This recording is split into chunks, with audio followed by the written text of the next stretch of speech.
I've always been very perfectionistic about stuff, and I don't release stuff unless I'm satisfied with it. But I think that has taken away from my identity. Once we get an idea, that's like the new thing in your head. Yeah.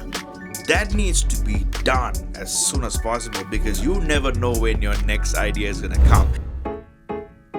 Hi, my name is Sheran. Hi, my name is Ben. And this is the Creative Odyssey podcast. We're here to talk about the creative process. The good, the bad, and the ugly. But more importantly, we're here to create together. Whether you're a creator, a dreamer, or just curious about the creative process, explore with us as we figure out what it means to be creative and build a community that celebrates the creative journey.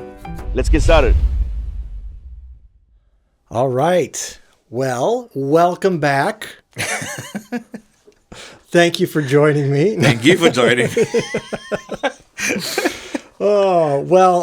Thanks for joining us.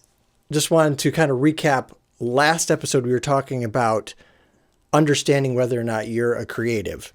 And even talking about going as far as to asking others if you're a creative or not, what they think. Yeah, people you trust. People that you trust, not just strangers on the street. But if you missed that episode, feel free to jump back, check it out. I think it was a good conversation that we had.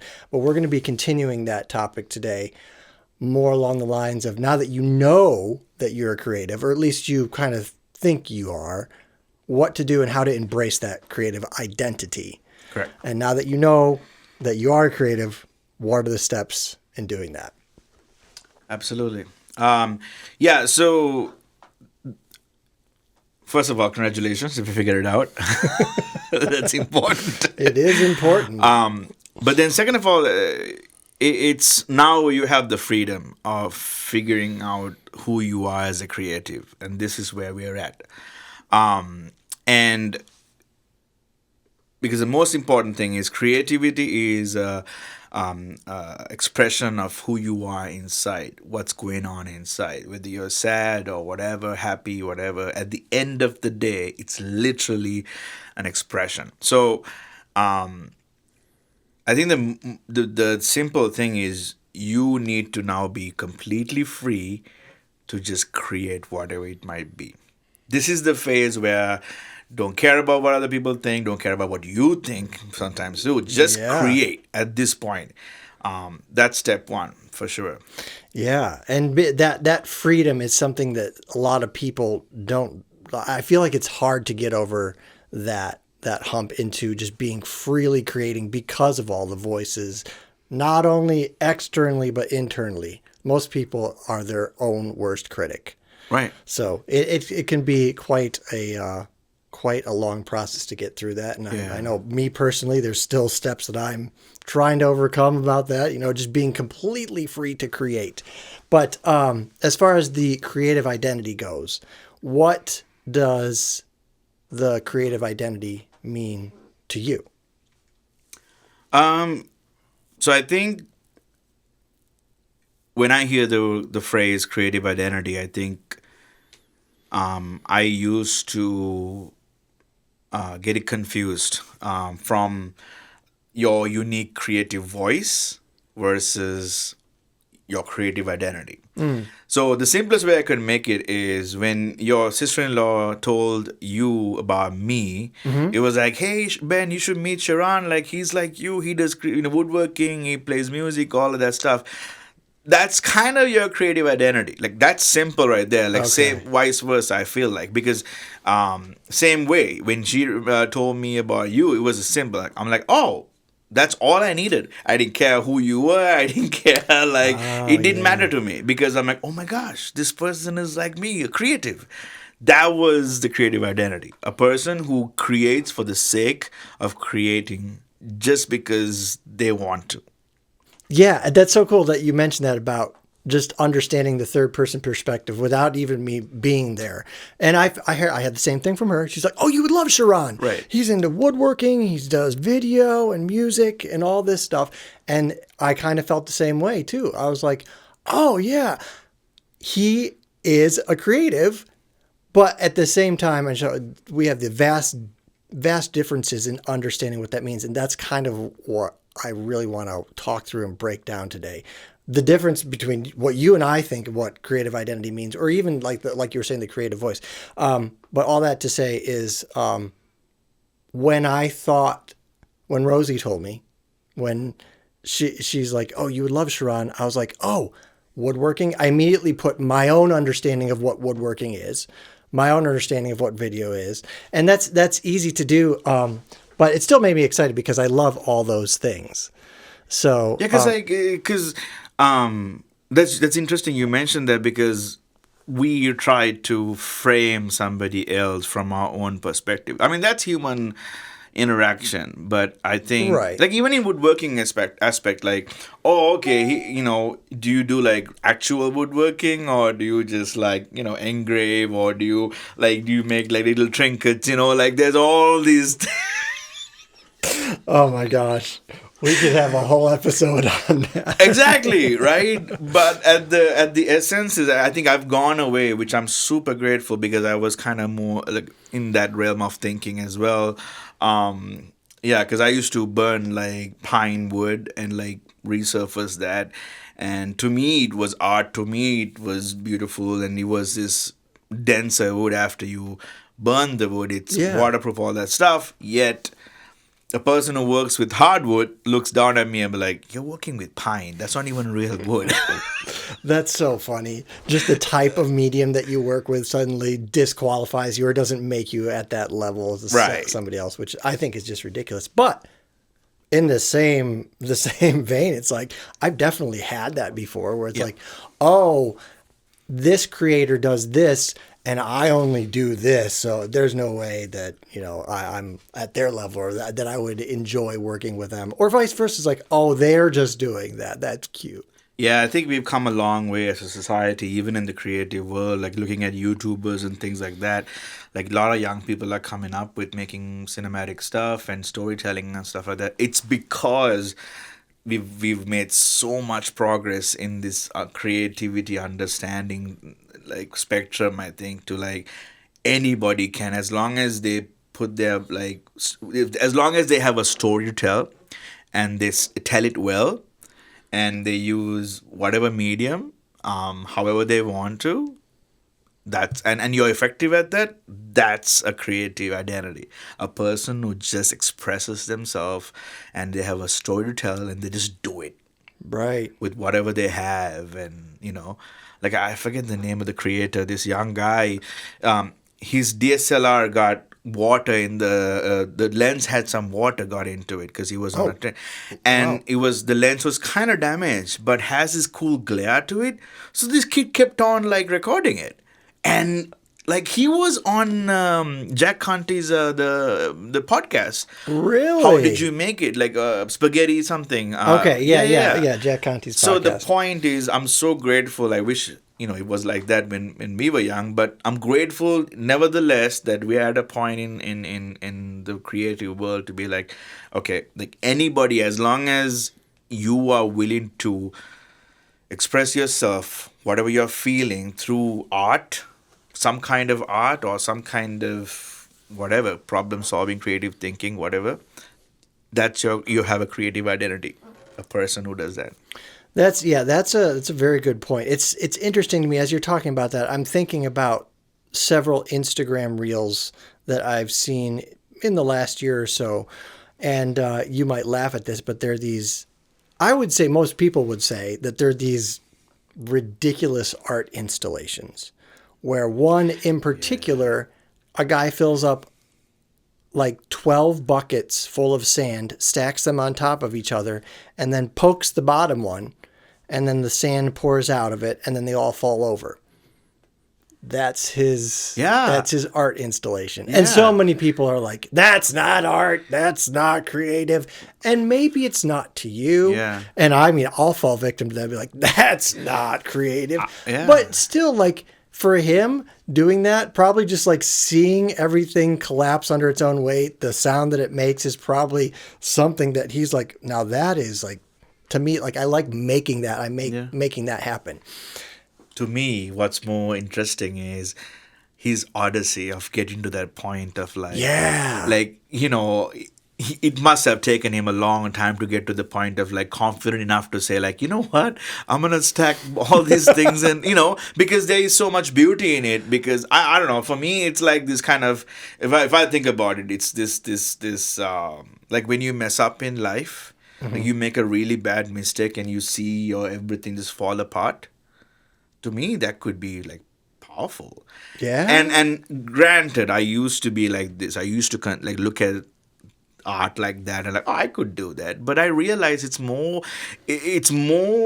because there's a self-expression inside within.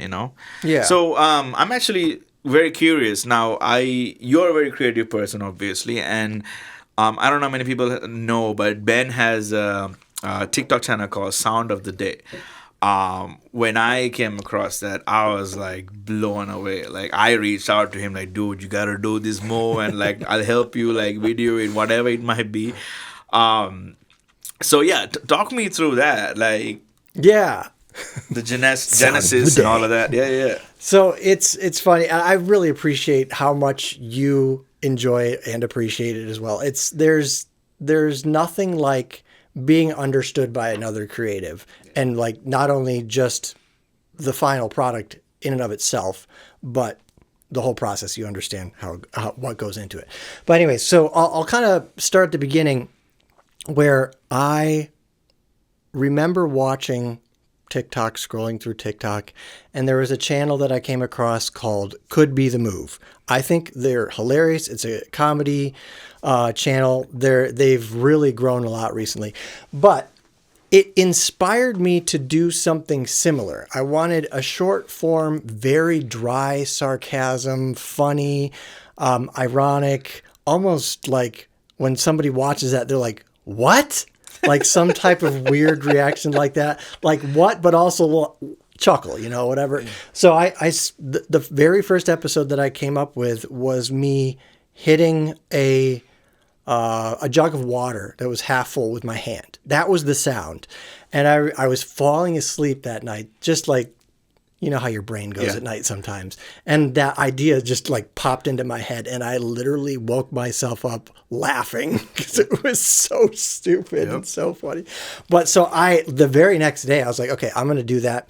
And so the process in doing this is just me following what felt good next, what excited me, what made me laugh. Yeah. And then when I edited it, I think I put the voiceover, probably did it a couple of times. And again, I was drawn to what made me laugh, what interested me. And I think I had that going for a couple of episodes until like my fourth episode, which just exploded. And once that happened, I got a lot of feedback. Okay. And it was really cool to hear lots of positive feedback. Generally people on YouTube, TikTok, and Instagram are nice to creators. Right. The majority of them are very appreciative. I know that I feel like there's a shift, or at least what YouTube and Instagram have been promoting is more negative stuff. But all that to say, the positive feedback that I got was really reassuring. And so there was maybe a little bit of a subconscious shift where I'm like, what does the audience want? So I started kind of following that a little bit. I'm curious, what kind of comments did you get? People said it was so funny. They were just mindlessly scrolling through TikTok, and they had to stop and check out all the other videos. And I don't know. I don't remember any specific comment in general, but there was just very, very encouraging. As I posted more, there were some common commenters where it's like, dude, this is awesome, or best one yet, or dude, I loved how you did this, or you should try this sometime. I love that. Yeah, and I actually got tagged by a much bigger creator one time saying, hey, here's some new TikTok creators that you should check out, which was really awesome. New flood of subscribers. I eventually did a TikTok for him, what he recommended. Like he actually suggested something. So I did it like maybe 6 months later. And so that was, but it was just like so cool to have all of that feedback. I feel like if it had not been for COVID, A, I wouldn't have done that. Yeah. But B, if it had not been for COVID, I probably would have gotten a bigger community together. Yeah. Maybe done something externally. sadly, I released 25 episodes and I got burnt out. And I was just like, basically every episode would get more involved. I would spend more and more time. My first episode took like 2 hours, I think. The last episode, I don't even know, like 20, 40, 80 hours. I don't know. It was ridiculous. Yeah. So I'm like, okay, I'm going to take a break. I think I released one every week or month or 2 weeks. I can't remember the cadence. But anyways, I ended up stopping. And then I think I waited 2 years and I decided to do lives. And people started giving me feedback again, which is really cool. So I released 5 more episodes. But then after that is where I feel like where we're at now, where you've come in, you've said positive things, and I'm kind of like, I really want to keep going, but what does it mean? Yeah. And I think that kind of calls back to, well, what is my creative identity in this? Like maybe I didn't really even know what it was. Yeah. And I was just kind of following what my heart felt, what made me laugh, what looked good. Yeah.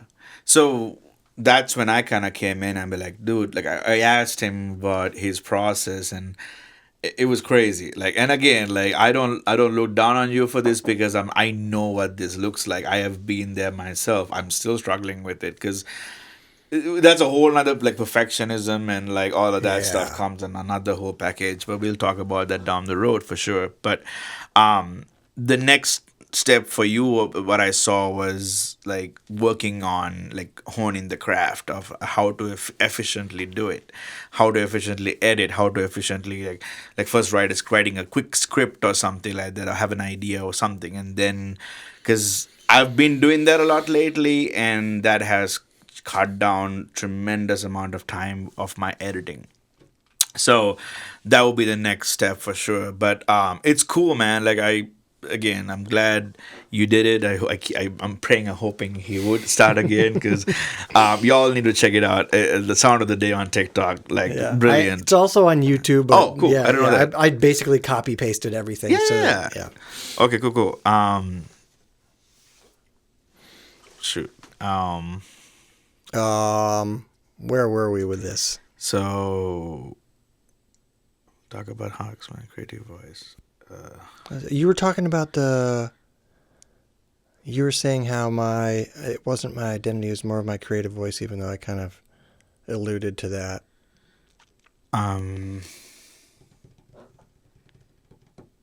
We'll talk about how I'm more explaining my creative voice than my creative identity, and actually doing. Okay, things I actually, enjoy. yeah, you can ask me if you don't want to. Like, just ask me, like, what do you think is the difference between, like, you talked earlier about the difference between the creative voice and the identity. Okay. Like, how do you deal with it or something? Okay, Yeah. so I'll ask you what the difference is to you. Yeah, Okay. and how do you deal with that or something? Okay. So Personally deal with, sorry. okay, that's okay. So, what would you think would be the difference between a creative voice and a creative identity? I mentioned that.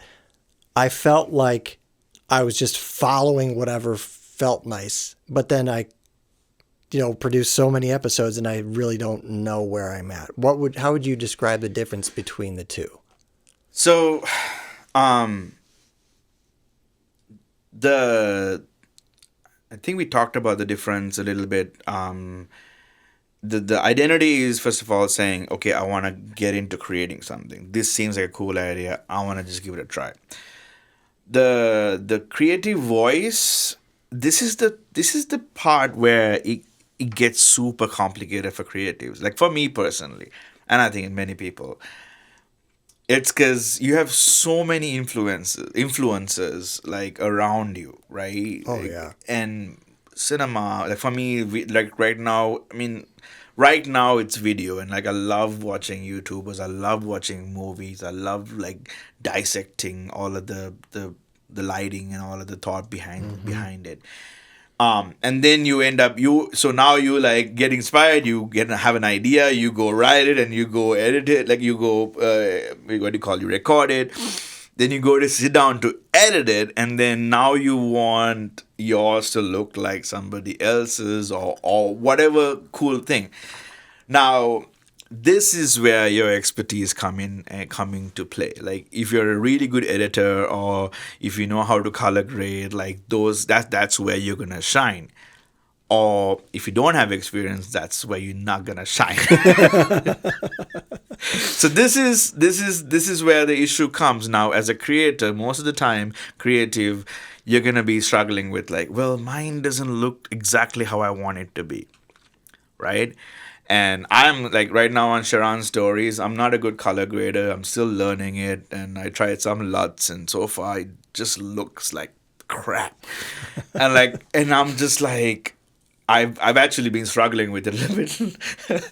Even my video is supposed to be like how to get unstuck from a creative rut, but I'm actually not at the point today. I'm gonna go home, quickly make some edits, and I'm about to upload it because I'm like, right now, if I were to sit down and try to learn all these things, it's gonna take me much more time to figure it out. And this is time where I could be working on the next video or the next idea, and letting my creative identity, the muscle, and all of that work, right? Um, and the color grading skills and all the weaknesses you have with time and repetition will work its way through, is my understanding, and I've heard this from many people.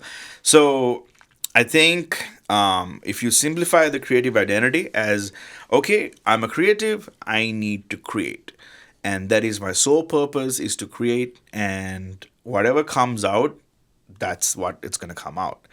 And then not get stuck with your unique voice and things like that, because that will develop over time. Because I even looked at your sound of the day stuff, like it evolved as the episodes went, right, and yeah. the lighting got better, and the movements got better, and things like that. And all of a sudden, like, you were in your element, like, Yeah. people knew that dude is a sound of the day guy. Yeah. You know what I mean? So for me, now that I know what that looks like, I am a little bit more free to just create and put it out. Okay. Like, I was talking to my father, like, my first episode, like, he was saying, the audio isn't, like, balanced well. I'm like, I know that, right? But I don't want to go and redo it and re-upload it, because I want it to be the way it is. It was my creative expression with the limited knowledge I had at the time. Yeah. And that should be a representation of this time right now, or whenever I started. Yeah. That's what it's supposed to be. Yeah. Because there's a beauty in watching somebody's progress, like Odyssey, right? Yeah. And seeing, oh my gosh, right? That's the rawness, the authenticness for me. That's great. I love how you said that. And I feel like that's very difficult for me to, I don't know, from my history of creating everything, I've always been very perfectionistic about stuff. And I don't release stuff unless I'm satisfied with it. But I think that has taken away from my identity, and I haven't been as free to create. Like, I probably would have come out with a lot more stuff, maybe figured out more ways to express myself, if I hadn't been so concerned with the perfectionism at the time. Yeah. I mean, if you think about it, right, like, it's as a creative person, like, I feel like most of us, like, once we get an idea, that's like the new thing in your head. Yeah. That needs to be done as soon as possible, because you never know when your next idea is going to come. When that next idea comes, and all of a sudden this beautiful idea you already had is useless, because it's no longer exciting. Yep. So the trick is learning how to, like, put this thing out as soon as you get the idea, get it out of the way, and, like, because your brain is going to give you another idea. You're a creative. That's how it goes. Yep. Right? It comes, and sometimes it doesn't come. Sometimes it comes one after the other, and you have to be ready. And so when you drag this process because of perfectionism, now no longer does this bring joy. It's mostly agony. It's mostly like self-negative talk. It's like, what is perfectionism? But perfectionism is like, oh, this is not good right now. Yeah. Why is it not good? Because you created it, right? And therefore it's negative. And so you just gotta get it out of the way. That's like my new rule is, like, I should only work on it for like 3 to 4 days. That's it. Unless it's a feature film or something, which I would love to do one day. Right, but yeah. you know what I mean? Like, as far as it's not that serious. Yeah. That's a hard lesson for me to learn because I don't know. I just have this ingrained perfectionism. My dad is leaps and bounds, orders of magnitude more than I am. Right, right. But even so, I think that that's a very good way to put it because I think that that's probably what got in the way of me releasing more episodes is that I was like, I don't like the way this looks. I think I actually have a whole episode that I edited and I didn't like the way the edit came out. So I didn't even start the voiceover and it's just sitting there. And yeah, It's good to have, like for me, I don't know. like for me, I think with my wife Lizzie, the best thing that has come from her, as far as my creativity is concerned, is her telling me when I'm like, I don't want to put this out. I think I'm gonna scrap this thing, and she's like, No, No. No. you must put it out. That's cool. I watch you struggle so much, and you like did so much, and yet here you are because of your perfectionism. You're not putting it out. That is Yeah. not acceptable. So I love that I have her now. I can say that to her, and she's like, "No, you're gonna put it out," and I'm like, "Oh, great, fine, it's okay," and I'll just Just do it and move on. And that's a very good point though, that like once you have that idea and you need to get it out, that next idea will come along and will interrupt what you're doing sooner or later. And I think that's what's happened to that lost episode of mine is that I've now been interrupted by other ones and I don't want to go back to it because it's not new anymore. I do have a history of going back eventually and finishing things, but still. We should talk about it. We should have an episode of how we can approach that, because that to me would help myself a lot. Yeah. So You're many talking about like starting and stopping and like restarting? how to restart How to restart a project. You start. Okay. Yeah, I like that idea. I really like that idea. So, did you have something? Sorry. But yeah, I was just going to move on a little bit, but if you had anything, No, go for it. okay. So what kind of as far as the creative identity versus the creative voice goes, I remember this video that I saw by Dan Mace, wonderful creator. I'm sure most people who are listening to this podcast will know who he is. If not, he is an excellent creator. He now works for Mr. Beast Philanthropy. Yeah. He's an incredible video editor, and he recently released a video. I think it was like 2 hours long, right? 3 hours. Wow. Yeah.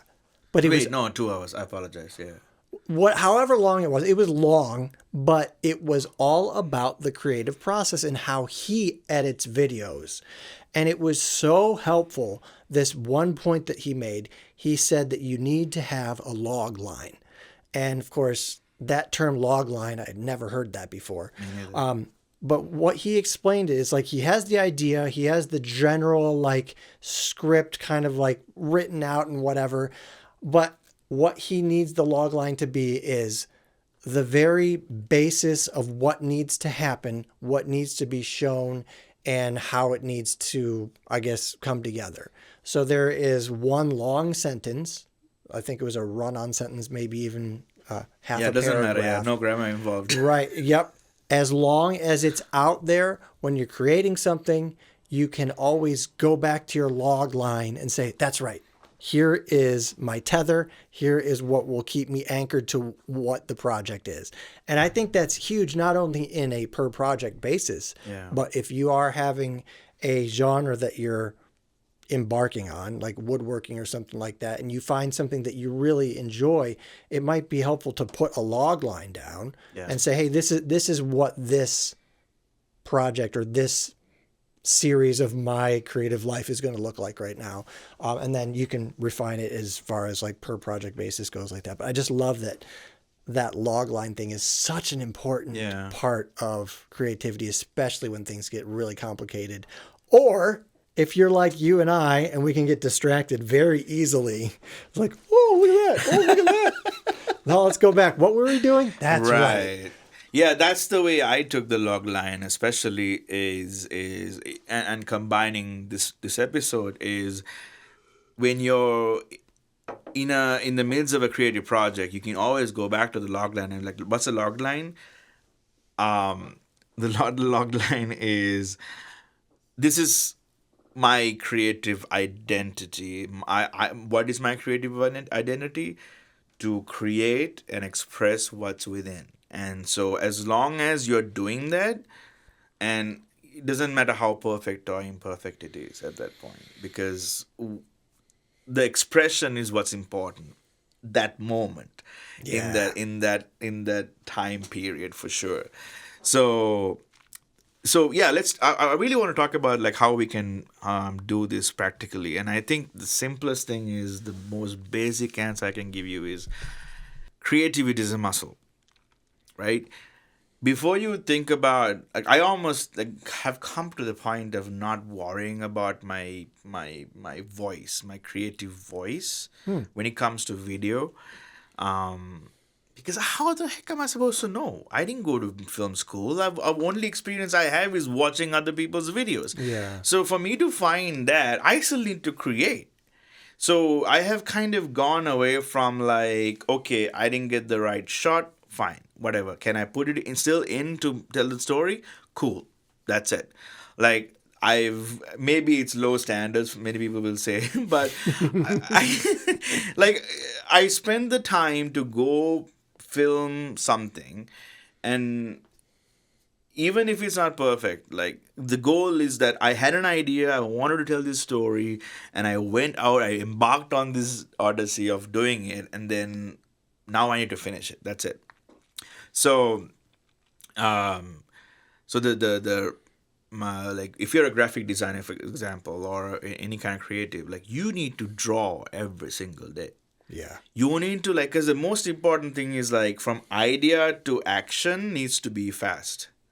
Yeah. It And needs the to be more real muscle quick. you memory you have, it's like the nerve system, right? The brain tells you go do it, and then you do it, right? And that time needs to be almost instant, or like shorter, Yeah. as opposed to like, I'm sitting there writing a script, and all of that is good, but you need to do it faster. That's why Yep. I like Dan Mays, for example. Like, this dude's, he writes everything on a journal, and like, once he's done, and he's out there like recording it, and then he comes back and he edits in one day. I've seen him do it. That's insane.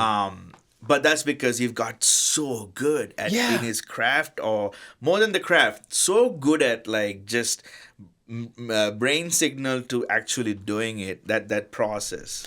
Yeah, he's done it so many times. He's refined the process, but the neurons in his brain have created this superhighway to when Yeah. he has that idea, it's like it's probably subconscious in his body, like his muscle memory just starts to do it. Yeah. And when you practice something, when you repeat something enough, that's going to be what happens. Your mind doesn't have to consciously think about it Yeah. anymore. It subconsciously just happens in your body. Yeah. And that's exactly where you want to get to. You want to keep creating. You want to keep doing the thing Yeah. that you feel that you need to express yourself. Yeah. Now, one thing is, like, there's obviously caveats to that. You can't just put out all this stuff if you have a client that you're working with and all this whatever.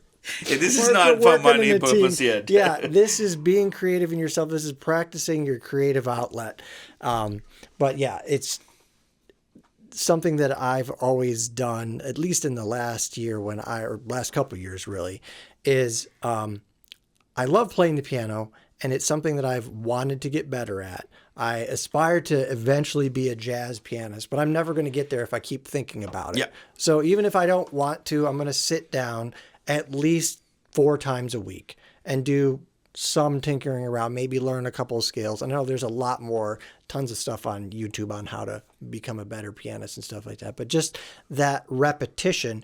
And over 1 year, like, I'm like, wow, I didn't know how to do that last Yeah. year. And just sitting down, repeating this, now I know how to do that. So just honing your craft, repeating it, your mind is going to teach your body how to do it physically, and you're going to be Yeah. able to do it automatically. So one thing I got from that is, like, I personally am like thinking about that person, like, as far as piano playing too, because Okay. after like listening to our theme song created by Mr. Ben Sheran, I've always wanted to play jazz and like know those chords, but I thought I would never learn it. Like, I've had this notion up until recently, I can't do that. that. Like, and I don't think I can learn it. Like, that's too Yeah. complicated. And it's funny, like, recently I realized, like, what am I saying? Like, I figured it out before. I figured out the stuff. Like, Yeah. I You could told the story last episode of what you did. exactly. And so, um, that brings me to a very interesting topic, which it's not that interesting because it's obvious, I think. But once you understand that you are a creative, what happens is either it comes very naturally and you're like, oh my gosh, I'm a creative. I should just start creating. For most people, most creatives, it doesn't happen that way. It's like, what am I even trying? What am I even thinking? How can I even do this? Like, there's so many people better than I'm better than me. I'm not even close to as good as whatever, and you never end up creating.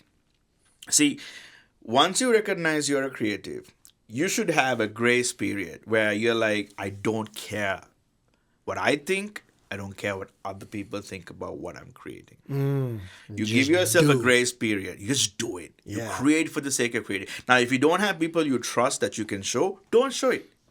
Or just put it online and forget about anybody else what they say. Because it's just a matter of you're creating and you're putting it out. You're creating and putting it out. Or you're just showing it to somebody that you care about. Yeah, or just making it. I know that there was the artist Washed Out. He's a musical producer now, but that's how he started. He just created music that he liked, that he wanted to listen to, and that's all he did. Exactly. And like several years in, he's like, "Oh, I'll show it to a friend." Ended up being like he's big, he's huge now. But even if it's just to do that, just so you can listen to it, just so you can look at this thing that you drew, or just so you can experience what you created, just do it. And if you get a negative criticism or something like that, I mean, let's quickly touch on that. It's just do a quick gauge and see if this is actually helping me or not. Like, if it's helping you, take it. Take the negative criticism or constructive criticism, take it and learn from it and go on, move on.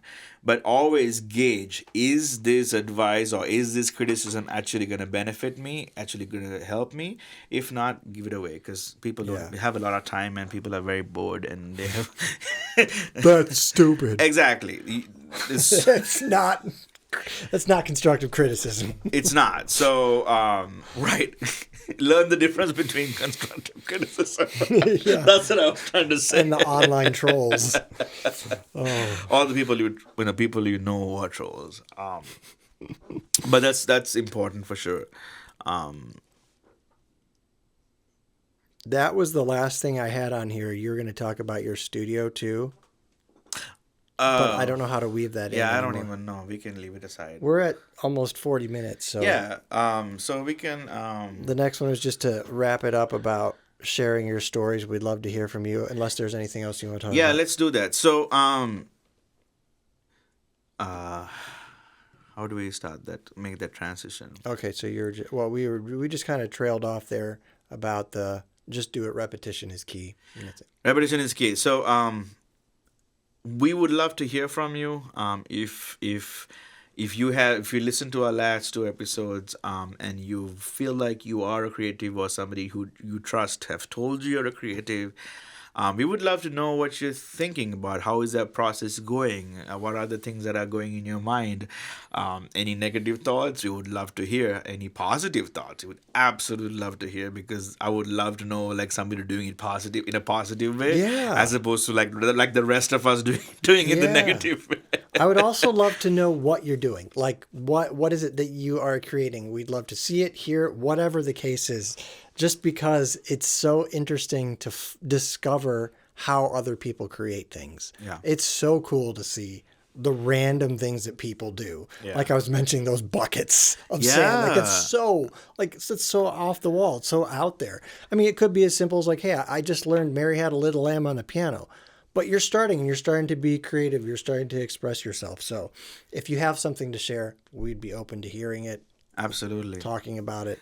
And then the next episode, we will be talking about overcoming creative blocks and challenges, and I'm super excited about that. Me too. It should be fun. Because I just want to tell you guys, we are not sitting on these seats with these mics from like a ton of experience or like we've made it or something like that. No, we are Oh my simply goodness. coming to you saying we are a fellow creative who loves creativity, but we've struggled alone for the longest time. I have, and I think you have too, in a Yeah. certain sense. Mm-hmm. We just want to do it together, and we want to help people who are, closeted creatives or who even don't know you're a creative. Maybe people in your family or your life put you down so much that you don't even know you have the ability. Our goal is to help you and help each other create and do this expression thing really well, because that's what we were created to do, I think. Yes. Yep. We are created to create, which is such a cool phrase.